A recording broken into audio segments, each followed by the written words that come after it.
আসসালামু আলাইকুম। হ্যালো আমিগোস। সিরাজগঞ্জ আসলে মজা করে পেট ভরে একবেলা খেতে ইচ্ছে করলে যে কেউই হয়তো বলবে এনায়েতপুর বেড়িবাঁধের কাছের গোলাম হোটেলের নাম। যমুনার চিংড়ি, বাইম, বিভিন্ন ধরনের টাটকা মাছসহ গরু মুরগিরও বেশ সুনাম এখানের। আর এখানের সব কিছুই গোলাম সাহেব নিজেই রান্না আর তদারকি করেন। এখানের খাবারের এতই চাহিদা যে কখনো কখনো বিকেলের মাঝেই সব খাবার শেষ হয়ে হোটেল বন্ধ হয়ে যায়। আর খাবারে ব্যবহারকৃত সকল মশলা এখানে হাতে বেটে করা হয়, যার জন্য খাবারের স্বাদে ঘরোয়া স্বাদ পাওয়া যায়। এদিক ওদিক ঘুরতে ঘুরতে খিদে পেতেই চলে যাই গোলামের হোটেলের খাবারের স্বাদ নিতে। ততক্ষণে গরু ভুনা সব শেষ। আমরা নিই চিংড়ি, মুরগি আর বাইম মাছ। গরম গরম চিকন চালের ভাত আর যমুনার চিংড়ি দিয়ে যে কেউই অনায়াসে একবেলার খাবার সেরে নিতে পারবে।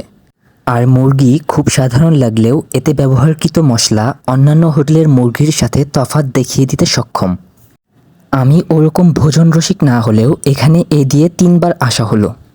আর এটি এখন পর্যন্ত একমাত্র হোটেল যেখানে আমি প্রতিবারই কমপক্ষে 2 প্লেট ভাত খেয়ে তৃপ্তির ঢেকুর তুলেছি। সিরাজগঞ্জের ঘি, মিষ্টি কিংবা ঘোলের সুনাম পুরো বাংলাদেশ জুড়েই রয়েছে। তবে আমি বলবো, যদি কেউ কখনো সিরাজগঞ্জ ঘুরতে আসেন তবে অবশ্যই একবেলা হলেও গোলামের হোটেলের খাবারের স্বাদ নেবেন। আশা করি কেউ হতাশ হবেন না।